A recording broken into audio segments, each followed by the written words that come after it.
नमस्कार चासी भाई और भौणी माने आपनकु कृषि डिजिटल ओडिशा चैनल को स्वागत।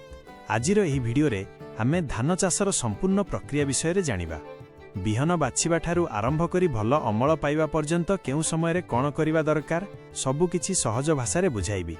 जदि आपण धान चाष करूछंती किंबा करिबाकू जाउछंती तेबे एही भिडियो को शेष पर्यंत निश्चय देखंतु, ताहेले आउ कोनोसी भिडियो खोजिबार आवश्यकता पड़िबो नाही।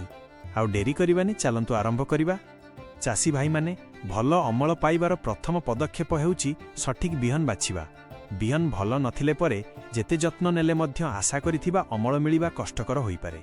सबु बेले प्रमाणित एवं भल गुणवत्तार बिहन व्यवहार करंतु। निज अंचलर माटी, पानी और चाष समय अनुजाई किसम बाछंतु, किंतु सबु किसम सबु जमी पाई समान भल होई नथाए। जदि आपणक जमी रे पानी अधिक समय रहे तेबे सही परिस्थिति को सही पारुथिबा किसम बाछंतु। आउ उच्च किंबा सुखिला जमी हेले सेही अनुजाई किसम नियंतु। बिहन किनिबा बेले अंकुरोद्गम प्रतिशत, बिहनर शुद्धता एवं उत्पादन तारीख निश्चय देखंतु। मने रखंतु भल बिहन हेउची भल अमलर मूलदुआ। अनेक चासी भाई माने बिहन शोधन न करी सीधा सड़क तली पकाई दियंती, किंतु यह गोटिए बड़ भूल होई पारे। बिहन शोधन कले बिहन रे थिबा केतेक रोग जीवाणु ओर प्रभाव कमी थाए, फलरे अंकुरोद्गम भल होई थाए एवं तली मध्य सुस्थ हुए। प्रथमे लुण पानी परीक्षा करी हालुका किंबा खराब बिहन को अलगा करंतु। भल बिहन तळकू रहिबो एवं खराब बिहन भासी जिवो। तापरे सफा पानी रे बिहन को धोई नियंतु। एहा परे जैव पद्धति रे गोबर पानी किंबा गोमूत्र रे प्राय 12 रु 24 घंटा पर्यंत बिहन को भिजाई रखि पारिबे।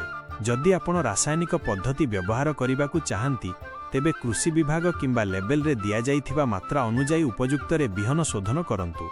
बिहन शोधन परे बिहन को हालुका छाई रे रखी तली पाई प्रस्तुत करंतु। मने रखंतु बिहन शोधन पाई अल्प समय देले परवर्ती समय रे अनेक समस्या को एडाई पारिबे। बिहन शोधन परे आसे धान तली प्रस्तुति।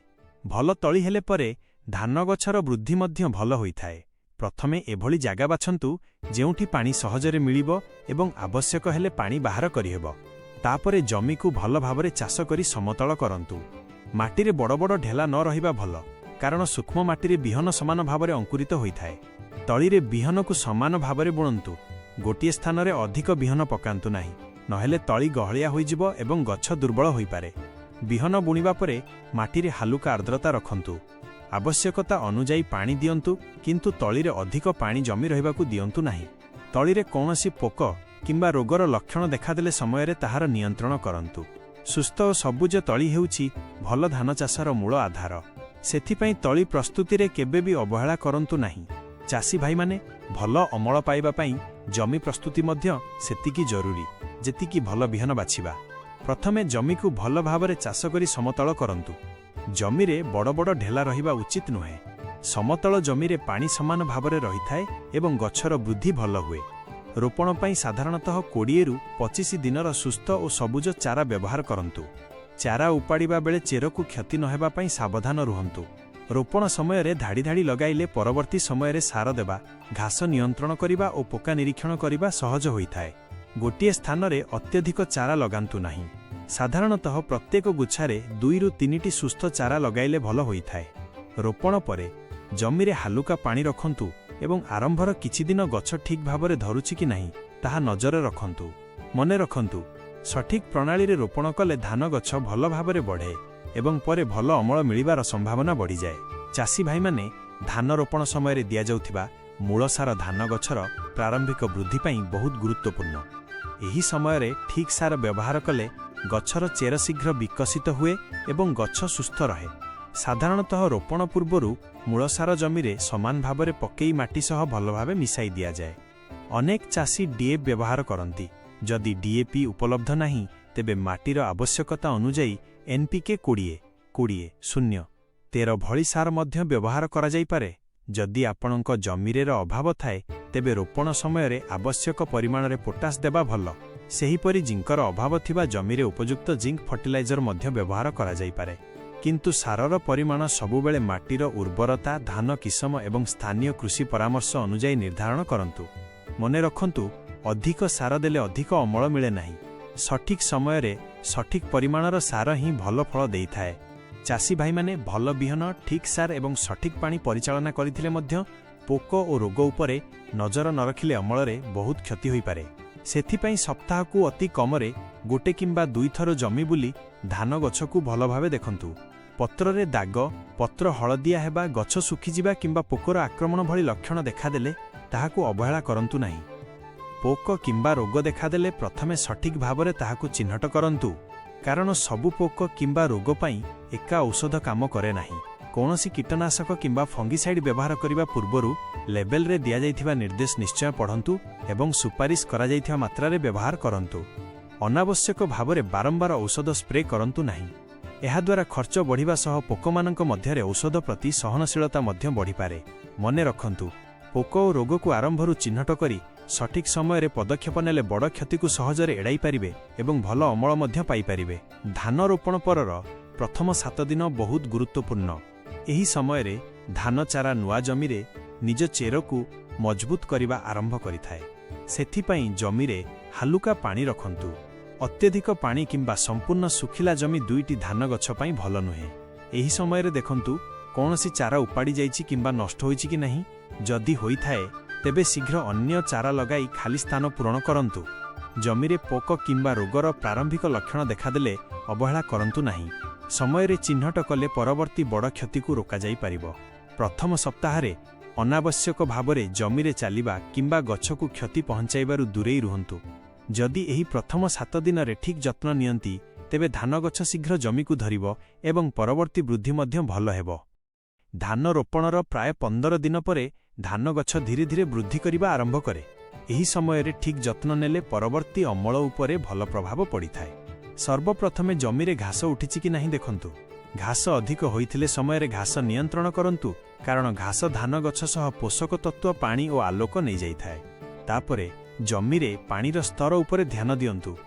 ଆବଶ୍ୟକତା ଅନୁଯାୟୀ ହାଲୁକା ପାଣି ରଖନ୍ତୁ ଏବଂ ଅନାବଶ୍ୟକ ଭାବେ ଅଧିକ ପାଣି ଜମି ରହିବାକୁ ଦିଅନ୍ତୁ ନାହିଁ। ଏହି ସମୟରେ ଧାନ ଗଛର ରଙ୍ଗ ଓ ବୃଦ୍ଧିକୁ ମଧ୍ୟ ଲକ୍ଷ୍ୟ କରନ୍ତୁ। ଯଦି ଗଛ ସୁସ୍ଥ ଓ ସବୁଜ ଦେଖାଯାଉଛି, ତେବେ ବୃଦ୍ଧି ସଠିକ୍ ଦିଗରେ ଅଛି। ଏହା ସହିତ ପୋକ କିମ୍ବା ରୋଗର କୌଣସି ପ୍ରାରମ୍ଭିକ ଲକ୍ଷଣ ଦେଖାଦେଲେ ତୁରନ୍ତ ନଜର ଦିଅନ୍ତୁ ଏବଂ ଆବଶ୍ୟକ ହେଲେ କୃଷି ବିଶେଷଜ୍ଞଙ୍କ ପରାମର୍ଶ ନିଅନ୍ତୁ। ମନେ ରଖନ୍ତୁ, ରୋପଣର 15 ଦିନ ପରର ଯତ୍ନ ଧାନ ଗଛକୁ ସୁସ୍ଥ ରଖିବା ସହ ପରବର୍ତ୍ତୀ ସାର ପରିଚାଳନା ପାଇଁ ମଧ୍ୟ ପ୍ରସ୍ତୁତ କରିଥାଏ। ଧାନରେ ପ୍ରଥମ ୟୁରିଆ ଦେବାର ସଠିକ୍ ସମୟ ଜାଣିବା ବହୁତ ଜରୁରୀ। ଭୁଲ ସମୟରେ ୟୁରିଆ ଦେଲେ ସାରର ସମ୍ପୂର୍ଣ୍ଣ ଲାଭ ମିଳିନପାରେ। ସାଧାରଣତଃ ରୋପଣର ପ୍ରାୟ 20ରୁ 25 ଦିନ ପରେ ଯେତେବେଳେ ଧାନ ଗଛରେ ନୂଆ କୁଶି ବାହାରିବା ଆରମ୍ଭ ହୁଏ, ସେତେବେଳେ ପ୍ରଥମ ୟୁରିଆ ଦିଆଯାଏ। ତେବେ ଏହି ସମୟ ଧାନ କିସମ, ପାଗ ଏବଂ ଜମିର ଅବସ୍ଥା ଅନୁଯାୟୀ କିଛି ଆଗପଛ ହୋଇପାରେ। ୟୁରିଆ ଦେବା ପୂର୍ବରୁ ଜମିରେ ଅତ୍ୟଧିକ ପାଣି ରହିବା ଉଚିତ ନୁହେଁ। ହାଲୁକା ଆର୍ଦ୍ର ମାଟିରେ ୟୁରିଆ ଦେଲେ ଗଛ ଏହାକୁ ଭଲ ଭାବରେ ଗ୍ରହଣ କରିପାରେ। ୟୁରିଆ ସବୁବେଳେ ଜମିରେ ସମାନ ଭାବରେ ଦିଅନ୍ତୁ। ଗୋଟିଏ ସ୍ଥାନରେ ଅଧିକ କି କମ୍ ପକାନ୍ତୁ ନାହିଁ। ମନେ ରଖନ୍ତୁ, ଅଧିକ ୟୁରିଆ ଦେଲେ ଅଧିକ ଅମଳ ମିଳେ ନାହିଁ, ବରଂ ଗଛ ଅତ୍ୟଧିକ ବଢ଼ି ରୋଗ ଓ ପୋକର ଆକ୍ରମଣ ବଢ଼ିପାରେ ଏବଂ ପରେ ଗଛ ପଡ଼ିଯାଇଥାଏ ଓ ଅଗାଡ଼ି ଯିବାର ସମ୍ଭାବନା ମଧ୍ୟ ବଢ଼ିଯାଏ। ସେଥିପାଇଁ ସବୁବେଳେ ଜମିର ଅବସ୍ଥା, ଧାନ ଗଛର ବୃଦ୍ଧି ଏବଂ ସ୍ଥାନୀୟ କୃଷି ପରାମର୍ଶ ଅନୁଯାୟୀ ୟୁରିଆ ବ୍ୟବହାର କରନ୍ତୁ। ଠିକ୍ ସମୟରେ ଠିକ୍ ପରିମାଣରେ ୟୁରିଆ ଦେଲେ ଧାନ ଗଛ ସୁସ୍ଥ ରହିଥାଏ ଏବଂ ଭଲ କୃଷି ବାହାରିବାରେ ସାହାଯ୍ୟ ମିଳେ। ଧାନ ଚାଷରେ ଘାସ ଏକ ବଡ଼ ସମସ୍ୟା। ଘାସ ଧାନ ଗଛ ସହ ପୋଷକ ତତ୍ତ୍ୱ, ପାଣି ଓ ସୂର୍ଯ୍ୟ କିରଣ ପାଇଁ ପ୍ରତିଯୋଗିତା କରେ। ସେଥିପାଇଁ ସମୟରେ ଘାସ ନିୟନ୍ତ୍ରଣ କରିବା ବହୁତ ଜରୁରୀ। ଯଦି ଆପଣ ଘାସମରା ଔଷଧ ବ୍ୟବହାର କରୁଛନ୍ତି, ତେବେ ଔଷଧର ପ୍ରକାର ଅନୁଯାୟୀ ରୋପଣ ପରେ ଠିକ୍ ସମୟରେ ପ୍ରୟୋଗ କରନ୍ତୁ। ପ୍ରତ୍ୟେକ ଘାସମରା ଔଷଧର ବ୍ୟବହାର ସମୟ ଅଲଗା ଥାଏ, ସେଥିପାଇଁ ସବୁବେଳେ ଲେବେଲରେ ଦିଆଯାଇଥିବା ନିର୍ଦ୍ଦେଶ ପଢ଼ନ୍ତୁ। ଔଷଧ ସ୍ପ୍ରେ କରିବା ପୂର୍ବରୁ ଜମିରେ ଉପଯୁକ୍ତ ପରିମାଣର ଆର୍ଦ୍ରତା ଥିବା ଦରକାର। ଅତ୍ୟଧିକ ଶୁଖିଲା କିମ୍ବା ଅତ୍ୟଧିକ ପାଣି ଥିବା ଜମିରେ ସ୍ପ୍ରେ କଲେ ଫଳାଫଳ ଭଲ ମିଳିନପାରେ। ସ୍ପ୍ରେ ସମୟରେ ସୁପାରିଶ କରାଯାଇଥିବା ପାଣିର ପରିମାଣ ଓ ଔଷଧର ମାତ୍ରାକୁ ମାନନ୍ତୁ। ନିଜ ଇଚ୍ଛାରେ ଅଧିକ ମାତ୍ରା ବ୍ୟବହାର କରନ୍ତୁ ନାହିଁ। ଔଷଧ ପ୍ରୟୋଗ ପରେ କିଛି ସମୟ ପର୍ଯ୍ୟନ୍ତ ଜମିର ପାଣି ପରିଚାଳନା ମଧ୍ୟ ଔଷଧର ଲେବେଲ ଅନୁଯାୟୀ କରନ୍ତୁ, ଯାହାଫଳରେ ଔଷଧ ଭଲ ଭାବରେ କାମ କରିପାରିବ। ମନେ ରଖନ୍ତୁ, ସଠିକ୍ ସମୟରେ ଏବଂ ସଠିକ୍ ପ୍ରଣାଳୀରେ ଘାସ ନିୟନ୍ତ୍ରଣ କଲେ ଧାନ ଗଛ ଅଧିକ ପୋଷକ ପାଇଥାଏ ଏବଂ ଭଲ ଅମଳର ସମ୍ଭାବନା ବଢ଼ିଯାଏ। ଚାଷୀ ଭାଇମାନେ, ୟୁରିଆ ଯେତିକି ଜରୁରୀ, ପୋଟାସ ମଧ୍ୟ ସେତିକି ଗୁରୁତ୍ୱପୂର୍ଣ୍ଣ। କିନ୍ତୁ ଅନେକ ଚାଷୀ ପୋଟାସକୁ ଅବହେଳା କରନ୍ତି। ଫଳରେ ଧାନ ଗଛ ଦୁର୍ବଳ ହୋଇଯାଏ ଏବଂ ଅମଳ କମିଥାଏ। ସାଧାରଣତଃ ପଟାସର ଗୋଟିଏ ଅଂଶ ରୋପଣ ସମୟରେ ମୂଳ ସାର ଭାବେ ଦିଆଯାଏ। ବାକି ଅଂଶ ଧାନ ଗଛରେ ଥୋଡ଼ ବାହାରିବା ସମୟରେ ଅର୍ଥାତ୍ ପ୍ରାୟ 40ରୁ 45 ଦିନ ମଧ୍ୟରେ ଦିଆଯାଇପାରେ। ତେବେ ଏହି ସମୟ ଧାନ କିସମ ଓ ଜମିର ପରିସ୍ଥିତି ଅନୁଯାୟୀ କିଛି ଆଗପଛ ହୋଇପାରେ। ପଟାସ ଧାନ ଗଛକୁ ମଜବୁତ କରେ, ରୋଗ ସହନ କ୍ଷମତା ବଢ଼ାଏ ଏବଂ ଦାନା ଭରିବାରେ ସାହାଯ୍ୟ କରେ।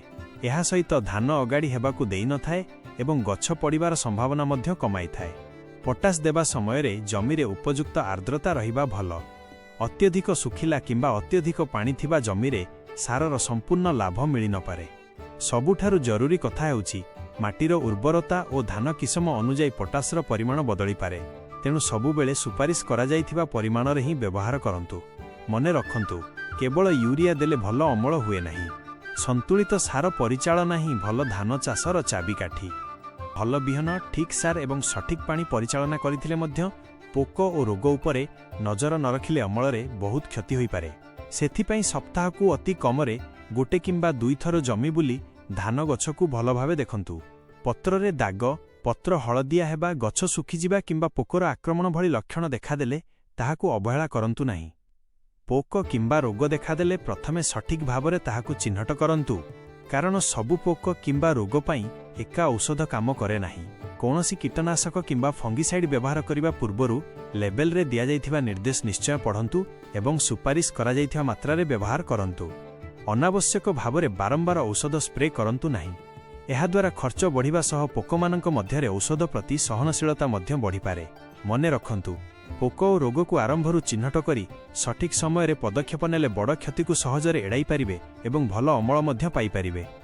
ଚାଷୀ ଭାଇମାନେ, ଧାନ ଗଛରେ ଯେତେବେଳେ ଥୋଡ଼ ବାହାରିବା ଆରମ୍ଭ ହୁଏ, ସେତେବେଳେ ଗଛର ପୋଷକ ତତ୍ତ୍ୱର ଆବଶ୍ୟକତା ବଢ଼ିଯାଏ।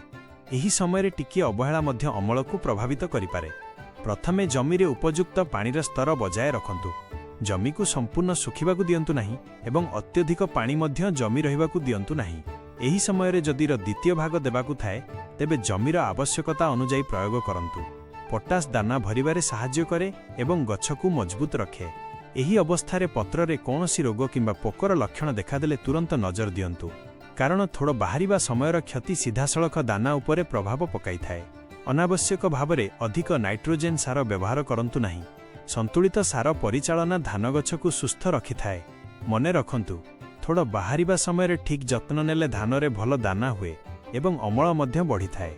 ଧାନରେ ଥୋଡ଼ ବାହାରିବା ପରେ ଆସେ ଦାନା ଭରିବାର ସମୟ। ଏହି ସମୟରେ ନିଆଯାଇଥିବା ଯତ୍ନ ସିଧାସଳଖ ଅମଳ ଏବଂ ଦାନାର ଗୁଣବତ୍ତାକୁ ପ୍ରଭାବିତ କରିଥାଏ।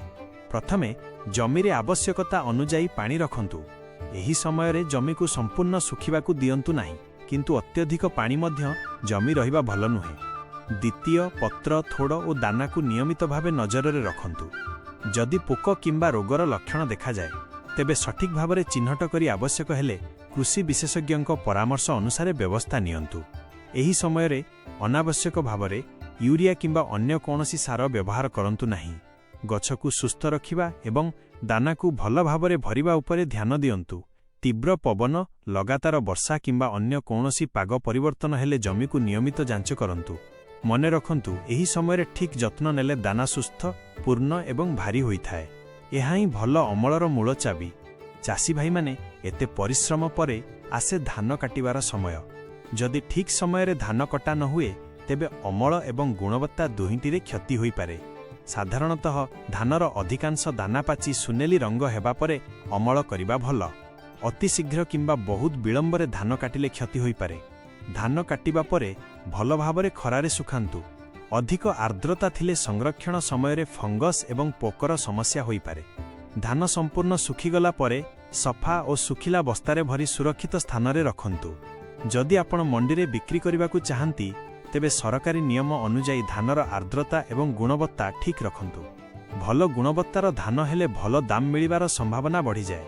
ଶେଷରେ ଗୋଟିଏ କଥା ନିଶ୍ଚୟ ମନେ ରଖନ୍ତୁ, କେବଳ ଭଲ ବିହନ କିମ୍ବା କେବଳ ଭଲ ସାର ଦେଲେ ଭଲ ଅମଳ ହୁଏ ନାହିଁ। ବିହନ ବାଛିବାଠାରୁ ଆରମ୍ଭ କରି ତଳି, ରୋପଣ, ସାର ପରିଚାଳନା, ପାଣି ପରିଚାଳନା, ପୋକ ଓ ରୋଗ ନିୟନ୍ତ୍ରଣ ଏବଂ ଠିକ୍ ସମୟରେ ଅମଳ, ଏହିସବୁ ପଦକ୍ଷେପକୁ ଠିକ୍ ଭାବରେ କଲେ ହିଁ ଭଲ ଅମଳ ମିଳିଥାଏ। ଯଦି ଏହି ଭିଡ଼ିଓ ଆପଣଙ୍କୁ ଉପକାରୀ ଲାଗିଥାଏ, ତେବେ ଏହାକୁ ଅନ୍ୟ ଚାଷୀ ଭାଇମାନଙ୍କ ସହ ସେୟାର କରନ୍ତୁ। ଏଭଳି ସହଜ ଓ ବିଶ୍ୱସନୀୟ କୃଷି ସୂଚନା ପାଇଁ ଆମ ଚ୍ୟାନେଲକୁ ସବସ୍କ୍ରାଇବ୍ କରନ୍ତୁ।